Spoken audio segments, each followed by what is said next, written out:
My name is Bill Swainson, and I'm a trustee of Litfest. And it's my great pleasure to introduce our speakers this evening and this event. But before I do, there's a couple of things that I need to say. The first is Litfest is a charity, and it's run by its trustees, all of whom are volunteers. We have some statutory funding from Lancaster City Council, for which we're extremely grateful, and we get project grants for various things that we undertake. We also benefit from your kindness and your donations, and I hope at some point you'll go to the website and choose to donate. However small a gift, it helps us to continue with the work that we do. And we run an online bookshop, so you can buy any of the books that are talked about in the festival from our online bookshop. Tonight's event, there is not a book for, but there is this very wonderful and carefully thought out publication called The Lancaster Slave Trade, Abolition and Fair Trade Trail. And if you don't know it, it gives you a view of the city we all live in, quite unlike anything that you might have seen or tried before. The next thing to say is that I'm extremely grateful to, particularly to Will Pettigrew and Nick Radburn and Geraldine Onek, who I should explain would have been here, founder member of the Lancaster Black History Group, but tested positive for COVID yesterday and is not at all well. And very kindly, her colleague and also founder member of the Lancaster Black History Group, Alan Rice, is going to speak for her. But a year ago, we made a series of 6 documentary films directed by Kyle Mackenzie. And these were called How We Live Now, and it was all part of last year's project, which was How We Live Next. So we thought that if we're going to talk about how we live next, we'd better have a look at how we're living now. One of those films featured Geraldine Onek, and she talks about the founding of the Lancaster Black History Group, and we're going to show that little film tonight so that she is in the room with us. She was very disappointed not to be able to be here. So, the shape of the evening is going to be, after this preamble, that our 3 speakers will come on stage, and in the following order, Will Pettigrew first, then Nicholas Radburn, then the film I mentioned, and finally Professor Alan Rice will speak for 10 minutes on the different aspects of the Atlantic Slave Trade Project. And then they will talk for about a quarter of an hour about the themes that have come up in their 3 presentations and in the film. And then at about 8:20, we'll open the discussion to the floor, and your questions will be very welcome. Now, it's wonderful to have such a full audience tonight. There are even more of you listening online as well, so some of the questions may come in from the chat as well. So now all I need to do is to tell you about our speakers. So Professor Will Pettigrew is Professor of History at Lancaster and came to take up that post in 2018. His work assesses how the history of Britain has been shaped by global forces, as well as the effects that Britain has had on the rest of the world. And these interests have led him to complete studies of the development of the British contribution to the transatlantic trade in enslaved Africans, the constitutional determinants of British economic growth, and the history of English trading corporations, and the role of international trade in shaping the English constitution. And each of these speakers is concerned with basing their arguments and research on accurate data. And you'll hear when the project is presented just what a rich source of material is being explored over the next 3 years. Nicholas Radburn is a historian of the Atlantic world with a particular focus on the transatlantic slave trade. His current book project examines slave trading merchants in Europe, Africa, and the Americas, and shows how their profit-motivated decisions massively expanded the trade and powerfully shaped the experiences of enslaved peoples. He's also running a series of digital projects which are absolutely fascinating, and if you go to the Lancaster University website, you can find out more about them there. Geraldine Onek, who should have been with us this evening but for COVID, is a primary school teacher and founder member and chair of Lancaster Black History Group. Professor Alan Rice of UCLan, as I mentioned, fellow member of the group, has kindly stepped in to talk about the group and its work on her behalf. Alan Rice is a professor in English and American Studies at the University of Central Lancashire, Preston, co-director of the Institute for the Black Atlantic Research, and director of UCLan Lancashire Research Centre in Migration, Diaspora and Exile. And he's worked in all sorts of other areas, very energetically seeing through all kinds of different projects. And one of them has been to generate this pamphlet I was showing you, the Slave Trade Project. But almost anything that's interesting that's happening in Lancaster in this area is in some ways comes back to him and the Lancaster Black History Group. So without more ado, please give a very warm welcome to our three speakers.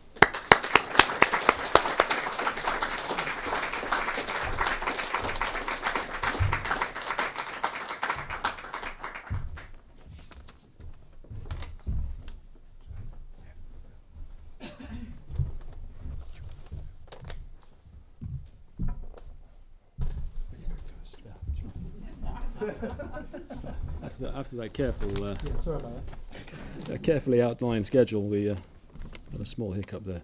It's wonderful to see you all. Thank you, Bill, for giving us this superb platform. It's wonderful to see such a good attendance. The overall question the project that Bill mentioned is trying to answer is straightforwardly, what was the significance of the transatlantic slave trade to Britain? The method we're proposing to use to answer that question is basically through the people. We've begun to study the 9,500 investors in the British transatlantic slave trade from the 1560s to abolition in 1807. And we're proposing to look at these people not just as financial actors, but also in the round. Their political affiliations, their religious background, their social background, and their social outcomes. And ultimately, this analysis will be placed into a free-to-use database listing all of these people and their various different activities. So about 2 more years of work to do. So what I'm going to sketch out for you now, or try and sketch out for you now, is pretty rough, certainly provisional and tentative. The overall pattern that you can see so far is that the transatlantic slave trade nurtured, expressed, and depended upon 5 core aspects of Britain: the British people / society, the national economy, the British Constitution, the British state, and British culture. So, firstly, on the British people and British society. To what extent can we understand more about the British people and British society through this data? Of course, 9,500 names is quite a long list, but the midway point in our story, the population of Britain was about 10 million. So we're not talking about a majority of the population by any stretch.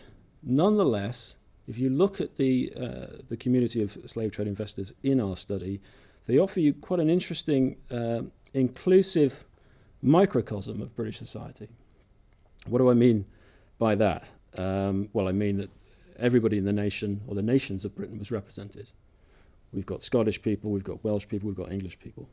Everybody from the entire regions of the country is represented. Inclusive, socially speaking. We're not talking here about a commercial elite. We're talking about a cross-section of British society through social hierarchy. And also we're talking about a diverse group, insofar as recent immigrants into Britain in the 17th and 18th century are disproportionately represented in this group.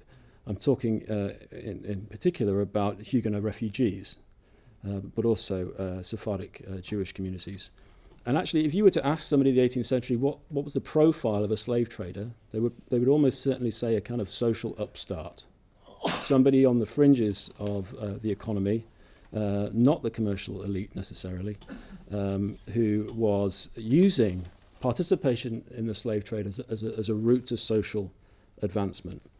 And that's why Robinson Crusoe, this is true in literary representations of slave traders like Robinson Crusoe, a recent immigrant who dabbled in slave trading prior to his experiments further afield.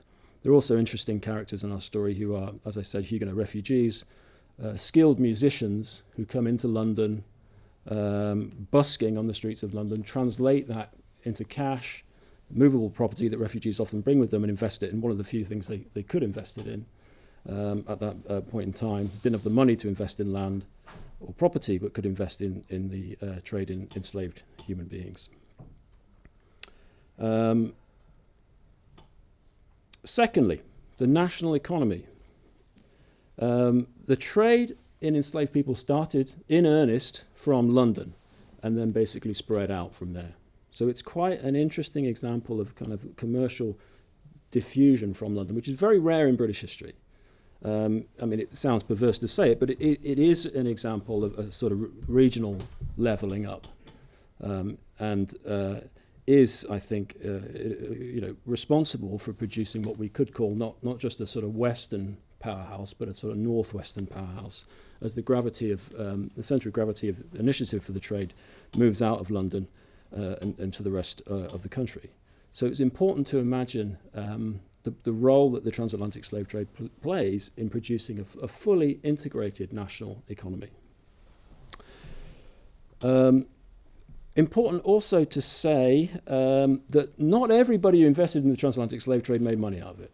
This is a common misconception. It's not the case that this was a guaranteed route to riches. In fact, many hundreds, if not thousands, of the individuals in our study did not prosper as a result of these investments.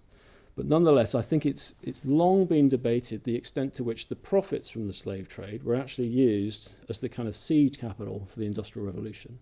And I think through the data that we've got, it's possible to flesh out that story and to complicate it still further. Of course, the Industrial Revolution being the single most important underpinning of British supremacy in the world in the 19th century. Third, the British Constitution. Investors in the slave traders prompted and benefited from all of the important constitutional shifts in the period of overlapping with the slave trade, from the English Civil War to the restoration of the monarchy, to the Glorious Revolution, and of course the Act of Union itself. And the slave trade was developed, and this is quite difficult to kind of process, with reference to a distinctively British conception of liberty. I mean, there are so many ironies in this story from a 21st century perspective that the mind kind of boggles. But these are the sort of ironies and paradoxes that we need to reconcile before we can properly confront this story. Fourthly, the British state. The transatlantic slave trade, Britain's contribution to it, doesn't really get started until the British state wants it to. The British state, via the English monarchy in the 1660s, is really massively significant in kick-starting the British contribution to the transatlantic slave trade through two organisations, the Company of Royal Adventurers Trading to Africa and the Royal African Company. And in both cases, you can see the extent to which the monarchy as an institution is fastened to this story. Absolutely central from the beginning to understand the role that the institution of monarchy plays in the establishment of this dehumanising trade. Bill and I were talking about maps that have been produced plotting where slave traders lived in London, for example, or those who owned slave plantations. I've just seen a plan of the Palace of Whitehall, which is the principal royal palace in the late 17th century, and actually includes the names of individuals living in the palace. And I'd say, significant, maybe 40% of the people living in the palace were directly participating in setting up the transatlantic slave trade. And these are people, meanwhile, who are setting up the Royal Navy, who are setting up the state bureaucracy, and who are absolutely central at the centre of power and the initiative that leads to the creation of this trade. Finally, British culture. Through the cohort of 9,500 people, we can begin to see the connections between the development of the slave trade and the development of professional science. The Royal Society is founded at the same time as the slave trade in earnest, and there's overlap in personnel between the two of them. There are important pioneer medics involved in our cohort. I recently came across a couple of slave traders who were not called this at the time, but they were anti-vaccine promoters. Artists, architects, and musicians. George Frederick Handel is a famous musician investing in the transatlantic slave trade, but there are others in our list, as well as such important political philosophers as John Locke. So what you can do here is begin to connect the development of all of these classic hallmarks of what Britain actually is, and they are developing sort of symbiotically, cheek by jowl, but mutually reinforcing with the development of the transatlantic slave trade. So if you can do that, you can weave the transatlantic slave trade right into the middle of British history in ways that I think it is important for us to consider. And this leads me to two final kind of reflections.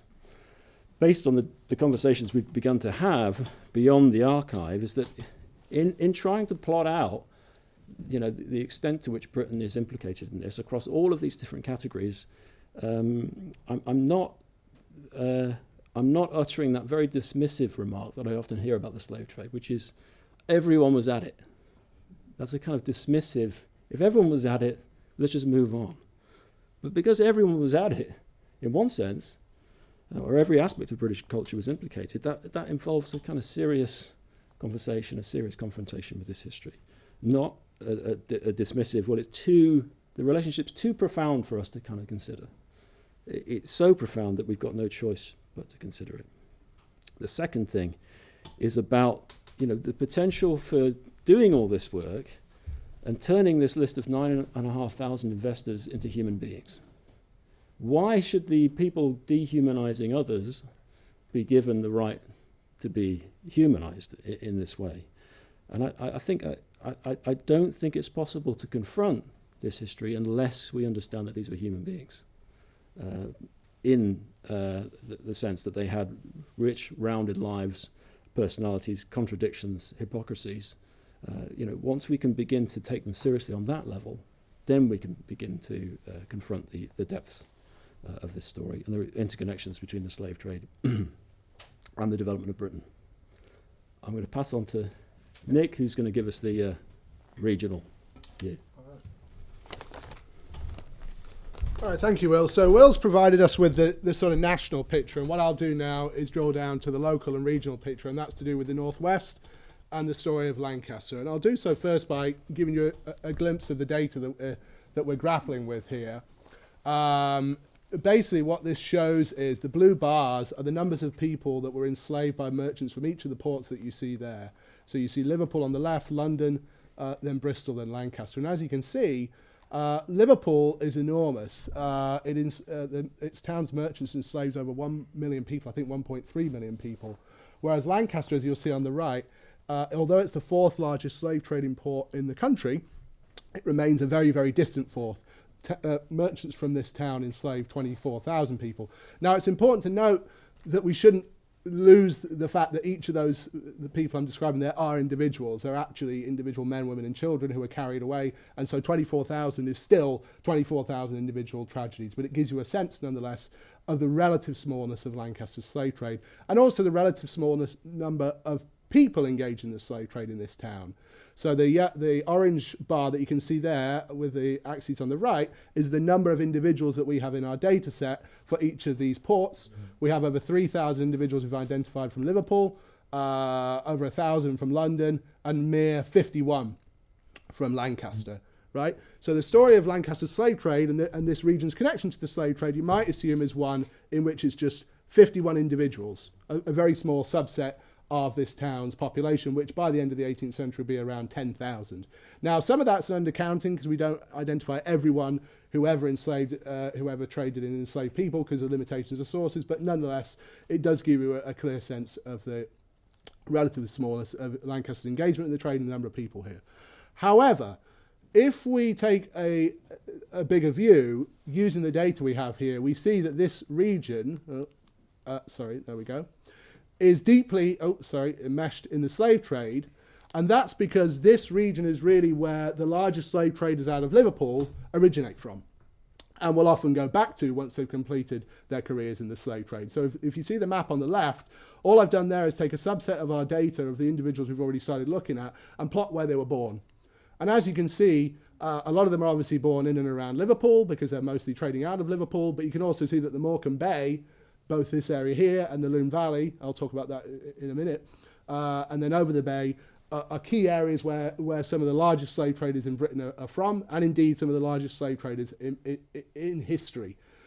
So to give you one example, John Bolton, who will be by abolition one of the largest slave traders out of Liverpool, he's originally from Ulverston, and he goes out to the Caribbean as a poor apprentice with a cheese on his back and a sack of potatoes under his arm, and he makes a fortune, returns to Liverpool, makes his money, and then returns it up to what's now next to Lake Windermere. So if we drill down to this region, we actually see money coming out of the villages and towns in this area, going into the slave trade and the industries associated with Atlantic slavery, being amplified enormously by Atlantic slavery, and then that money being invested both in Lancaster and in Liverpool, and then back into this region as well, with powerful implications for both the development of this region in the past and today. And an easy way to illustrate that is by focusing on a place that you might not think has pretty much any association with Atlantic slavery at all, and that's Caton, which is, as any of you are from Lancaster will know, is just up the road, right?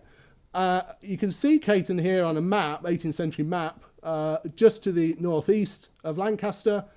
Then as now it was connected to Lancaster by a road, and it is at the time very small, right? It's basically a hamlet. It's a collection of small family farms clustered around a village. Caton will be a place that produces not one, not two, not three, but 5 of the major slave traders out of Lancaster and Liverpool. Okay, and the town of Caton, or the village I should say, is transformed by slave wealth flowing back from the slave trade, and its modern form that it takes today is largely shaped by that wealth. So I'll just go through a few examples of some of these individuals. Sorry, it's a little slow. The first is the Hind family, okay, and they originate with Thomas Hind, who you see at the top there, and he moves like a lot of young men to Lancaster and serves on slave ships as a slave ship captain. He then becomes a slave trading merchant. He moves to Liverpool, where he establishes himself as one of the biggest slave traders in the town, and then he relocates back to Lancaster and establishes himself as a West India merchant. But his sons and his family members continue their investments in the slave trade. His son John is out in Jamaica selling enslaved people coming off of ships. One of his other sons, Thomas Jr., is in Liverpool continuing to outfit slave ships. And the wealth that the Hind family generate flows back into Lancaster. So we see at the bottom right, Thomas Hind's house, which used to be on Dalton Square before it was redeveloped. We see Hind Street there at the top right, and just up the road from here is the grave of Thomas Hind in the Priory Church. So if you go in and turn on the right, you can see a stone there that remembers him and makes no mention of the fact that his wealth was generated through the slave trade. That family enslaved at least 20,000 people. right? So that's money coming out of Caton. Hind, like a lot of people, was a poor farmer's son, going into Lancaster and Liverpool and then staying there. But we also see wealth coming out of Caton, going into the slave trade and then coming back into the hamlet as well. Okay, and we see that most clearly with with the Hodgsons, who I think Alan might mention as well. Thomas Hodgson, who you see here, and his brother John, again, second sons of a farmer in Brookhouse over there. They throw down their spades, they go out on slave ships as slave ship captains, they go out and work in Africa selling slaves to the ships, and then they establish themselves as major Liverpool slave traders. They take their wealth and invest it back into Caton. So the spinning mill that you can see in the bottom right there, which is now an apartment block, that was constructed by the Hodgsons and will become one of the major employers in Caton during the 19th century. You see Hodgson's house that he erects there too. And then you also can see, again, his gravestone in the Priory Church in Caton, which describes him going to foreign climes for much of his life. And what that means was he was in Africa enslaving people. Finally, and this is an important point to make, because often there's a bit of a slippery distinction between slave trading and trading in things like sugar and rum and other tropical produce. We see individual families coming out of Caton and out of these villages around this area being engaged in what appears to be that bilateral trade with the West Indies and generating a lot of wealth that way. But that wealth is in itself slave-generated wealth that's substantiated by the slave trade, because the people who will be growing those crops will be brought into the slave trade. So the Rawlinson family, who are the largest West Indian merchants in Lancaster, again, the Rawlinsons are from Caton, they move into Lancaster, establish themselves here. They have very, very few investments in the slave trade, but they are nonetheless become incredibly wealthy through Atlantic slavery and reinvest a lot of that wealth back in Caton. You can see their nice country house they erect back there at the bottom right, and in Lancaster itself with this massive house they put up on High Street, which you can see if you just walk down there around the corner from here. So basically, by way of summary, is we can't think of the slave trade as a phenomenon that's just isolated to these little port cities, isolated to these small communities of people who aren't connected at all to the wider countryside. This is a story that ties in all across this region, and slave-generated wealth basis suffuses this region and powerfully shapes the environment that we see today. With that, I'll turn over to Alan. Oh, actually, I think we have the Joel video.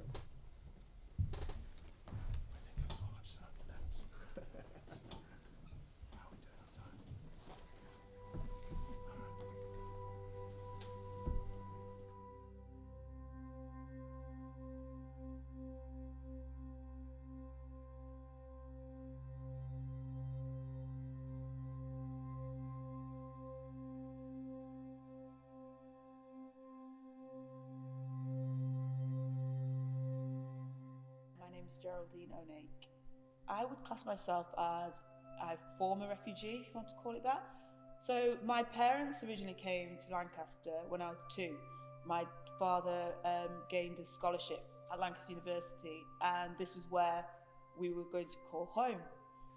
It was a big culture shock for my mum, I would say, and she really embraced it. She was like, if this is going to be my home, I'm going to embrace everything about it. The language, the culture, the city. And Lancaster has become our city. My youngest son was born in Lancaster. My mum still lives here. And it's from Lancaster I've been able to form the first group of its kind, Lancaster Black History Group. Lancaster Black History Group is a grassroots community group. We consist of teachers like myself, teachers from secondary school, academics from the Lancaster University, and also local historians. We were established as a result of the Black Lives Matter movement last year. We wanted it to be something that acknowledged Black histories in Lancaster especially, and also to educate people, because we are believers that education can eradicate racism. And in order to do that, my mum has a saying, you can't go anywhere without knowing where you came from. So that's where we looked at our past, and it was our hidden past. Not many people know about Lancaster's involvement in the slave trade, let alone that we were the 4th largest slave port. So we had a lot of work to do. When we started this, we had no idea where it was going to go. Rebecca and I, were overwhelmed by the response, people who were keen to volunteer and engage and, offer their services. And this is just a start, We always said we're in this for the long haul, and I think we're on to a good thing. Local Black history is what we're pushing. In the curriculum it says to learn about your local area and local significant people. So people like Frances Elizabeth Johnson. Frances Elizabeth Johnson was a black servant brought from St Kitts. She was brought to be a servant at 20 Castle Hill. She was a servant who was considered a cherished member of the family. She later died, and the Satterthwaite family wanted a way to remember her. A cherished way would be to keep a part of her with them, and as gruesome as it sounds, they, just cut off her hand, and this mummified hand was then passed down generations until 1997, when finally a descendant of the Satterthwaite family felt it was wrong to keep her hand, and she wanted to give her the final burial, and that is why now Frances Elizabeth's hand can be found in the grounds of the Priory. She has a little plaque, and you'll find her initials, Frances Elizabeth Johnson. As a group, we wanted to get her story out and still commemorate her, so there's a lot of work we're doing to remember her and also acknowledge that she mattered to Lancaster. We have history within our walls. Not many cities can boast of that. I discovered that the River Loon was where it all happened. I've walked down there on school trips, and the River Loon is a quiet, calming area. However, during the slave trade time, it would have been bustling with ships, and that is where the cargo would come in via the triangular trade. So what we know as the Maritime Museum was actually the custom house.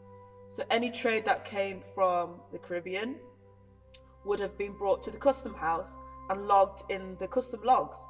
Names like Gillows were the prolific people involved in the slave trade, and it was their mahogany which furnished the majority of places in Lancaster, including the town hall.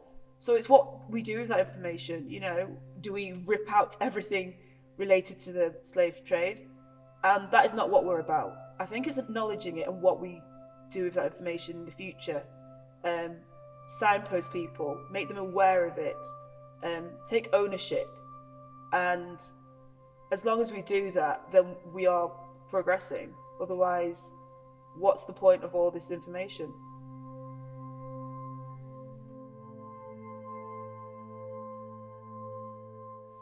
So how we live now, no one could have predicted a year ago that we would be looking forward to our daily walk and be confined to our homes. You have to look at the pros and cons. And for me personally, last year is probably where I felt I did the most for myself, and I used, the opportunity of being at home to launch this activism work that I am doing with Lancaster Black History. As a mother of 3, it's been a testing period. We were never meant to spend 24/7 with our families, and it's also trying to find that escapism and accepting that our mental health matters. And I feel personally, I would, going out walking, I've discovered places in my local area that I would not have discovered if we were in this pandemic. We have never appreciated the simple things like a festival or listening to live music. And I think at the end of this, people are just going to be grateful for the smallest things in life. And I hope they do. I hope the world changes after this. And it wasn't for nothing.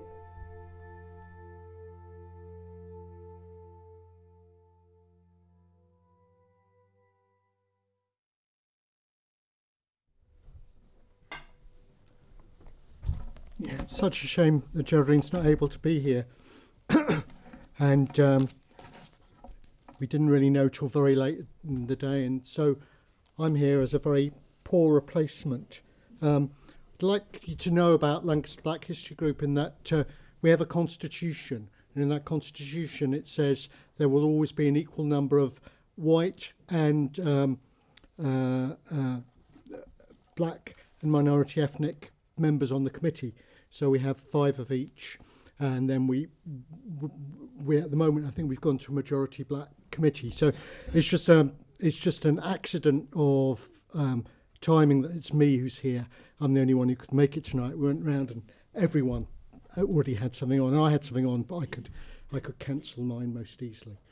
So what I wanted to say today really is about Lancaster Black History Group, the projects we're involved in, and then just give you a kind of an idea. And the most important thing for us is to give the black people from history, enslaved Africans from history, agency, an agency which they were denied at the time and which history often denies them. History has ignored the contributions of black people over history, and so that we actually some of the stuff that we're finding out, and the way we find this out is through things like our Lancaster Slave Families Project, where we have 7 different groups encompassing about 40 community historians, all working on different Lancaster slave families to find out new things.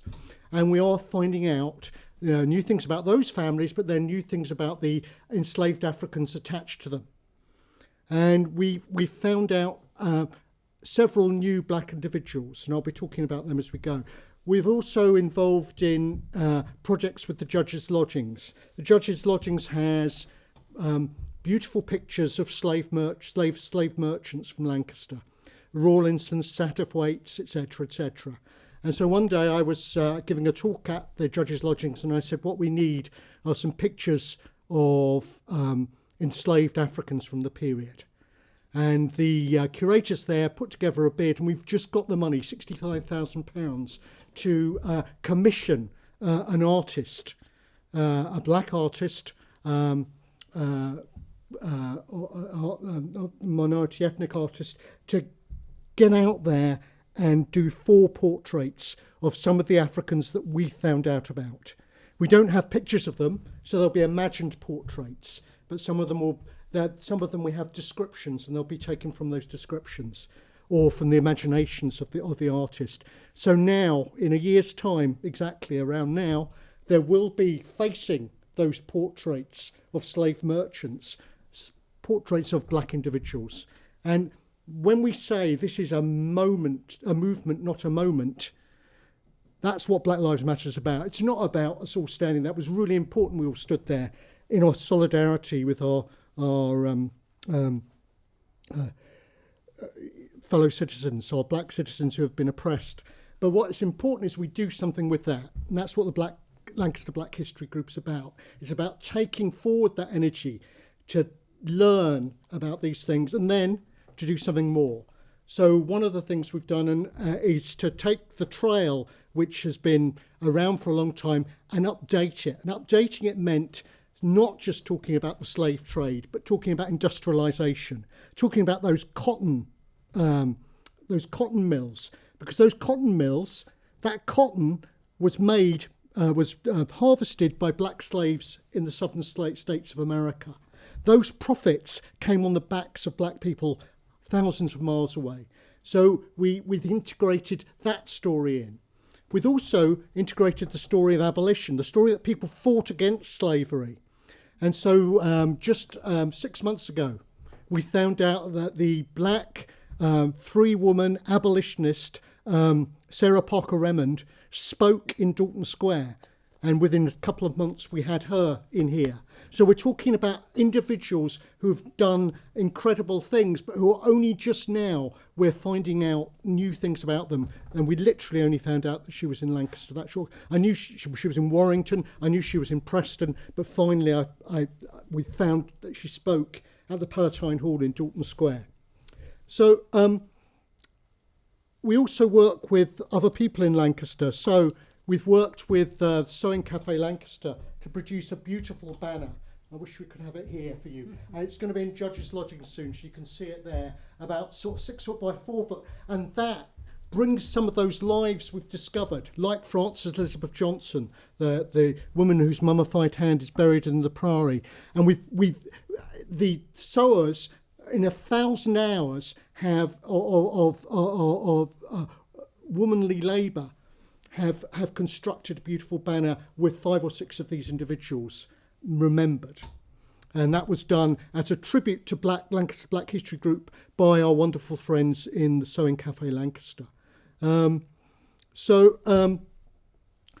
want to say that the important thing for us is getting back some of these black lives, and I'm going to leave you with one black life, not because there aren't many others I could talk about. And one of the black lives is Harry Hind. You might notice the name there, and we found out about Harry Hind in the baptismal records of the Priory Church, and he was a slave who belonged to James Hind, the brother of one of the notorious Lancaster slave traders. And we found out about him more in 2018 because we found out from a runaway slave advert that he'd run away from his master. But I want to read you very briefly another runaway slave advert. Run away from the house of the Reverend Mr. Thomas Clarkson, rector of Heysham near Lancaster. Early in the morning of Monday the 26th of August last, a Negro boy of the Ebu County, slender made, about 5 feet 3 inches high, his left knee bending inwards, which makes him halt, a small lump on his forehead, with his country marks, his scarification marks, African born, on his temples, had on, when eloped, a blue jacket, a grey waistcoat and leather breeches. He speaks broad Lancashire dialect. I think that tells you why we need a Lancaster Black History Group. Thank you.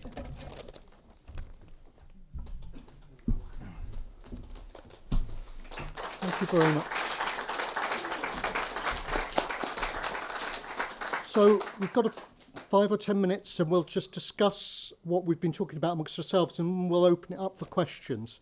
And I suppose I'd like to start really by asking, I know your project seems very much about the important work of finding out exactly what that wealth went to and where it went to and how it powered maybe an economy. Maybe we can find that out to an extent. Is it possible already for you to start thinking about the kinds of specific kind of places and spaces? You've shown some of these places and spaces, but you're talking about 9,000 individuals out of 10 million. And it seems to me that the slavery and the slave trade maybe affected many more people in terms of goods produced to go on the slave trade, on those slave ships. And so to an extent, your work is going to be really important, but is it a kind of tip of an iceberg? Yeah, absolutely. I think that's a great question. I mean, on the question of goods, that's something that I've been exploring myself, and that speaks again to the question of the effects on this area. So one of the projects I've been exploring via this one is the ways that these slave traders invest in manufactories that feed the goods onto the ships that will then be taken to Africa to be traded for enslaved people. And so one of the sort of route into that for me was to look at gunpowder, because it was just a fascinating commodity, and think, well, where does all this gunpowder come from? And the answer is from this region. The slave traders establish new gunpowder manufactories, one at Sedgwick, just down the river from Kendal, another one over at Haverthwaite on the other side of the Morecambe Bay. And those manufactories will, and then another up the Mersey River as well from Liverpool. And those are established by slave traders for the slave trade to basically just produce powder that's specifically to be traded for enslaved people. And that will link in not only those manufactories, but the rivers that flow down into the Morecambe Bay, the ports where the powder will be loaded and taken down to Liverpool, such as Arnside and Ulverston. And then those manufactories themselves generate quite a sizable wealth, in some cases they're making as much as 30% profits in a single year off of those industries.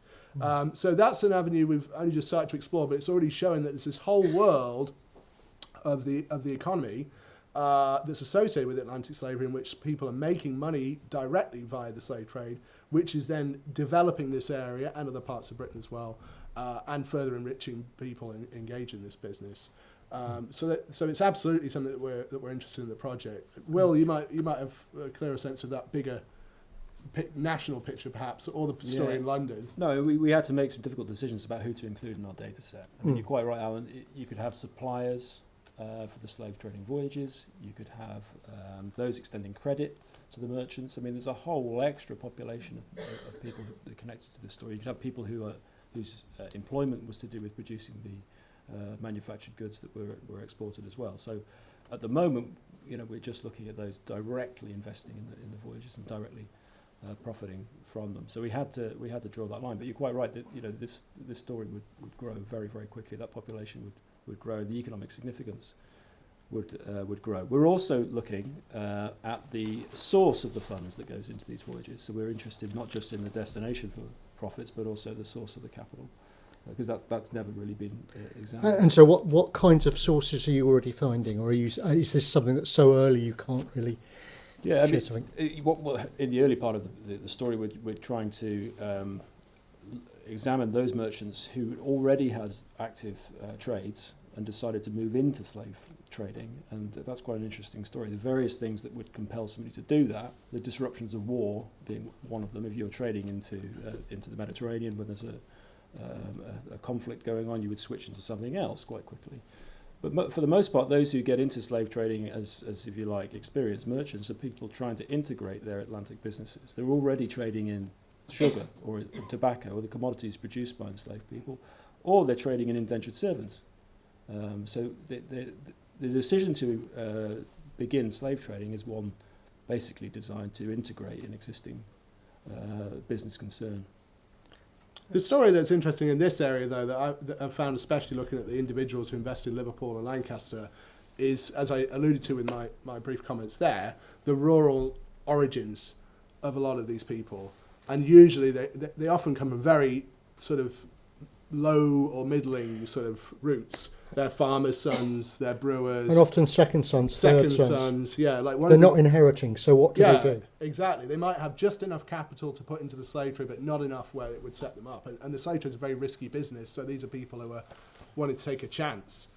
So one of the biggest slave traders in Lancaster and then Liverpool is from Skirton, and he's the son of a brewer from over there, Miles Barber, and as we see, lots of farmers, lots of these. So that's been really surprising, and that shows you wealth flowing out of farms, out of the countryside, into these port cities and into the slave trade. Not the story we'd expect, I don't think. That's great. We're going to move on. I think that we're about time to move on to questions from the floor. I just wanted to say one thing, which I'll take a sort of half chair's privilege because I've got a half a minute.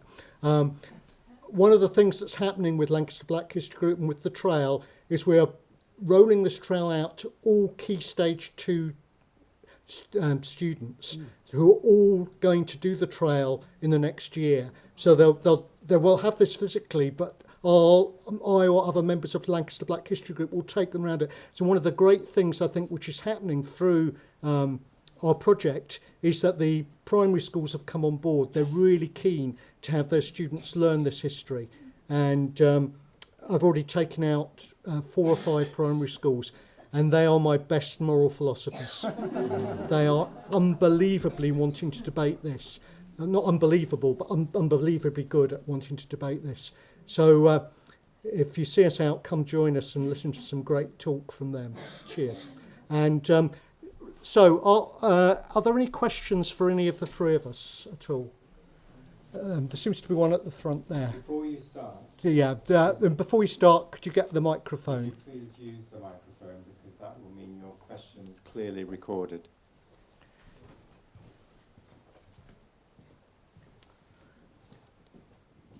Thanks. Hi. When you talked about quite a wide range of people who were investing in this, or who were investors, was this the activity they invested in, or were most people investing in a range of other opportunities? Great question. I mean, this is one of the things we're trying to do is to place the decision to invest in this trade, the trade in enslaved people, in the context of other aspects of their businesses. What part did it play in their other, portfolio of investments? To what extent was this the predominant form of investment for these individuals? So the way in which we're entering the data captures that. Was this their primary concern commercially, or was it a peripheral concern for them? And there's a lot of variety in that picture. Yeah, so, some are generalists, some are specialists. Especially in Liverpool, you get these people whose raison d'etre in terms of business is the slave trade. So I've studied William Davenport, who's a guy from Cheshire, who moves to Liverpool to become a slave trader. He invests in over 100 slave trading voyages over a 35-year career. And on the surface, it looks like he's got a lot of diverse business interests, but they're all connected to the fact he's slave trading at core. So he invests in a company that manufactures and imports beads going out to Africa. He invests in ivory trading. The ivory's coming from Africa. You get the picture. It's this spokes on the wheel coming out of the core, which is the slave trading activity. Others dip in and out. Small investors taking in small shares from on a single ship like Gillow, for example. So as Will says, it's a real blend. Yeah, it's important to stress that about half the people in the data set are investing directly in voyages. About half are investors, are the purchasers of shares in slave trading companies, like the South Sea Company, the Royal African Company. So those people are likely to have smaller investments, and they would almost certainly be part of a much broader range of commercial concerns. And that's where you find really small-scale investment from people who are further down the social hierarchy. I mean, I found an investment yesterday of £7, which is a decent amount of money in 1720, but and that was the book value of the shares. The actual price of those shares would be about a tenth of that. So this is what made the trade accessible to those who weren't extremely rich. Was there a question right at the front? No, it was a yawn, sorry. It's a question second row back.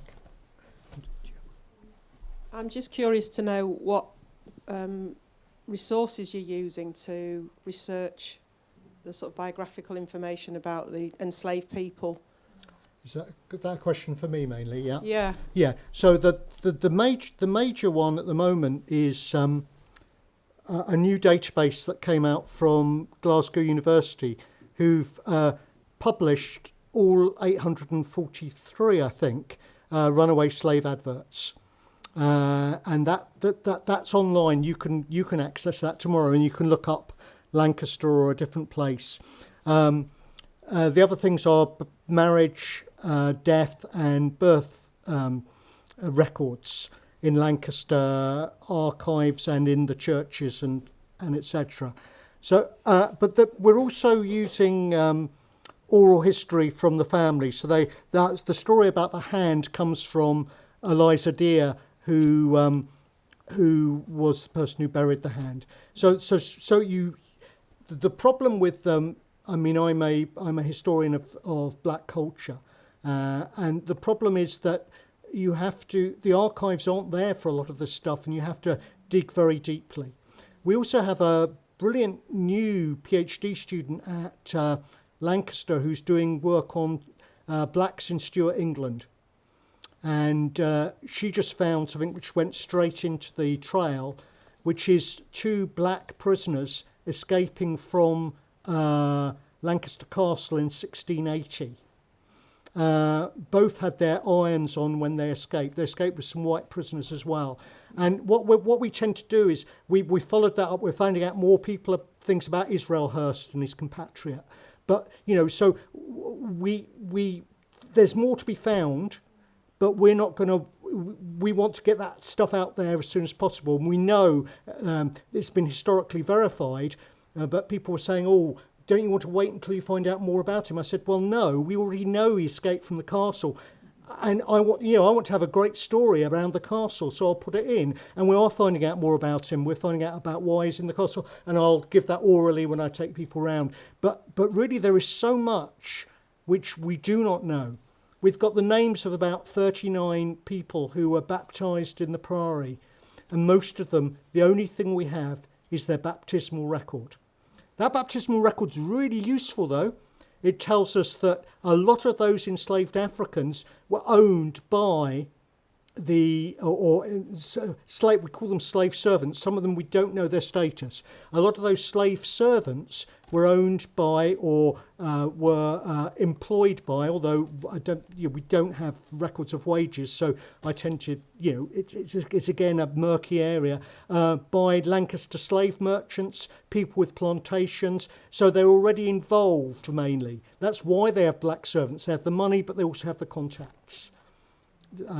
But yes, it is very hard finding those stories. But one of the great things about having a community historians, 40 of them all looking, means that you find more. And that's what Lancaster Black History Group have been able to do, thanks for some really generous funding. Now, Alan, I think we have one or there's two a questions. question in the which we've had from online. And then there was one more at the back, I think. I think there was a lady down here. Yeah. We'll try and keep our answers short. That's fine. There are a few questions actually from online. The first one's from Yvette Hewitt. Do you see the same correlation between the British and American industrial revolutions? In terms of it being driven by slave labour, yes, to a degree, because the Industrial Revolution in the United States is one in which the northern states are industrialising in the same way as the north of England, which is a move towards factories and cotton, and the cotton being produced by the south. So a lot of historians now, especially in the US, are increasingly exploring in the same way that historians have here the way that the American industrialization process of industrialization is driven by slavery. There needs to be more work done though to I think overlay those two literatures. Yeah, we'll keep it short because I know that we've got other questions yet. The next question's for Alan from a Joseph Dodd. Lancaster Black History Group's work sounds amazing. I noticed that a lot of your projects are based around using art to tell the story, paintings, banners, etc. I think this is a fantastic idea. Why do you think art is so important to communicate your message? That's a great question, but it's also I'm a culturalist. I'm a faux historian. I do English. I do visual arts. So I've come to history from there, and I work with artists like the Turner Prize winner Labena Hamid, who has been working on slavery and its and so I've curated exhibitions. I've written about her work, and sometimes because we can't find out actual facts, sometimes an artist or a writer can imagine for us, and that's maybe why we need those people. The sewers were just so amazing at finding ways. For instance, they give Frances Elizabeth Johnson a turban, and the turban is the flag of St Kitts. Yeah, so they're saying we don't know very much about this woman, but we know she was from St Kitts. Let's mark that. So I think there can be a subtlety and an interest, and we can tell the stories better, or not better. Historians are good at telling stories often, but we can tell them with different kinds of nuances. Another question from Judith Menzel. Outside of academia and grassroots movements, is there any form of acknowledgement of the part of the region or Britain played in general? The part of the region of Britain in general played in slavery, and do you know if there are any plans to include this part of history in the national curriculum? Alan, perhaps you could speak. Perhaps it might be good here to speak about the work that's been done around the Priory. Yeah. So it's partly because the national curriculum does allow you to have little bits on slavery, but not nearly enough, that there is this gap. And around 2007, the bicentenary, it seemed like slavery was going to have a permanent place in the national curriculum. But that's been dissipated, unfortunately. But what's happened, we're trying to fill the gap. We're filling the gap by being available for schools here. And Preston Black History Group try and do similar stuffs in Preston. But actually, lots of primary school and secondary school teachers, once you give them the licence, are really interested in teaching this stuff. And that's what it's really about. I think it's about the fact that it needs to be in the national curriculum. We need to have it placed there, but we can't wait for government to do this. We have to work ourselves to try and change the discussions. There's always spaces you can crevice your way into, and the Priory here has been involved, is getting together a project around trying to talk about those people who are baptised there, to try and build a memorial for them. And they will have within that project educational school children. And the Facing the Past project, the project I was talking about having a black artist doing some portraits of, or a black artist doing 4 portraits, will also have a school component and there will be a schools exhibition in the judges' lodgings of artwork around imagined portraits of black people from the 18th century as well. So I can't influence national government. Start in your own place as much as you can. There was a question. Yeah, there's a couple of questions over here if we've got time for them. I've been working on the redevelopment of the International Slavery Museum in Liverpool for a couple of years now. It's currently just one floor within the Maritime Museum, but will be moved to a separate building. It's been very interesting to see that they're taking reparations money from the like of Green King. And I'm interested to know what you feel about reparations money and what potentially you'd like to see it spent on. Well, you have anything? This is a very important area. And obviously the work we're doing is designed to underpin these debates. But I think that the solely financial focus of reparations debates can derail the conversation sometimes, and I wouldn't like to see that happen. And the interesting development in this debate has been about sort of community investment. And I'm really pleased to hear that Green King has done that, because most of the press coverage of the 21st century private organisations that profited from slavery, the coverage just said, they acknowledged this, they formed a committee, and they said they'd look into it. There isn't actually that much evidence of these organisations doing making the sort of investment you've talked about. So that's extremely encouraging. I think where it gets particularly tricky is some of the stories which I've touched on today, and that's when you have private families who are quite clearly engaged in the slave trade, generated wealth that has then gone into, say, putting up a country house that still remains in the hands of the family. So I've seen a really clear-cut example of that with the person I studied for my MA, William Davenport, the person I mentioned before. He goes from his family house, he goes to Liverpool, makes £30,000 through the slave trade, takes it back to the house, they rebuild a whole wing using his inheritance. The family's still there, they still own the house. Do we turn to the family and say, you now have to give some of that money?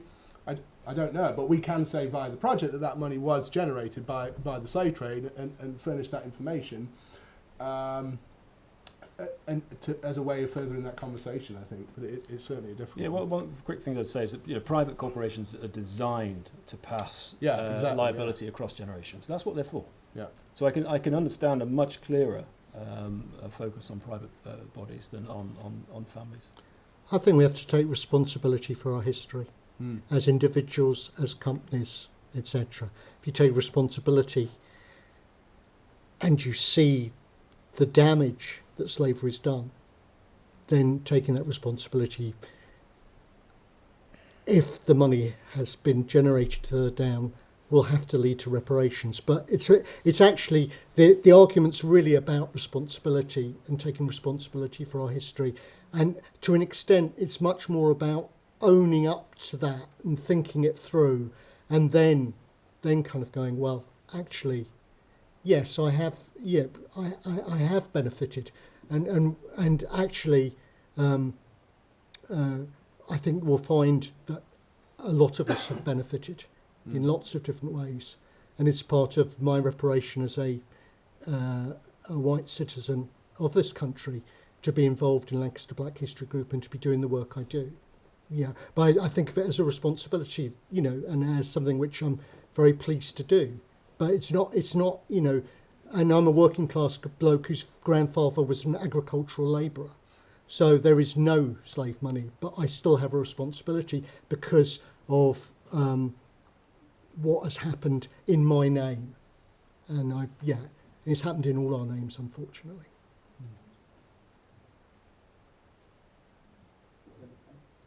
At this point, we are at the end of the time we have for questions. So I'm afraid we have to call things to a halt, but we've started what I hope will become a really important conversation. Before I thank our speakers tonight, I'd like to suggest that in future Litfests we follow your work. Now, I think you talked to me, Will, about the idea of port city workshops. There are various initiatives being put forward, and no doubt they'll come to proper fruition as the research goes on. But this is such an important area of research, and I'll give you one example from my own experience. When I studied English literature at Leeds, I would go on that funny little Bentham line to Leeds backwards and forwards several times a term. But the thing that I found myself thinking as I read my way through, it was a very conventional course, 17th, 18th and 19th century literature, was partly the absence of very much reference to it. And we had John Mullen talking about the lazy tour of two idle apprentices and what happened when he and Wilkie Collins came to Lancaster in 1857. Less than 10 years after the HS2 of its day had been put through, the railway line came to Lancaster in 1848. But the big question for me was not only where were the stories about what had been such a significant part of our history, but also where did all the money go? And the research project looking at the compensation that were paid in 1837 is the beginning of a concrete, detailed answer to that question and the way in which Victorian England developed. So I'm particularly keen that we continue this association. I'm very grateful to you all for coming to speak tonight. And I would only say one more thing, which is somebody asked on the chat where they could get the slave trade trail, and the answer is that it's in the VIC, the Visitor Information Centres.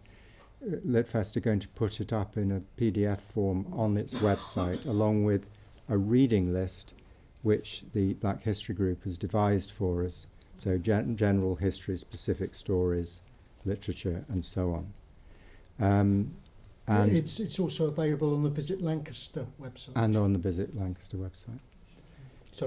And then I would just say, please come to the other event that on this theme that we have on Sunday with Alex Renton, author of Blood Legacy, and Richard Atkinson, Mr. Atkinson's Rum Contract. They will be talking, sadly, not with Geraldine Onek, because she will still be, I think, having to quarantine at that point, but with her sister Petra, about these stories of the wealth that was generated by the slave traders and what happens when you discover that that's your family inheritance. So do come to that. It will be here, 3 p.m, Sunday the 20th. But now, please join me in thanking warmly our three speakers and Geraldine Onek in absentia.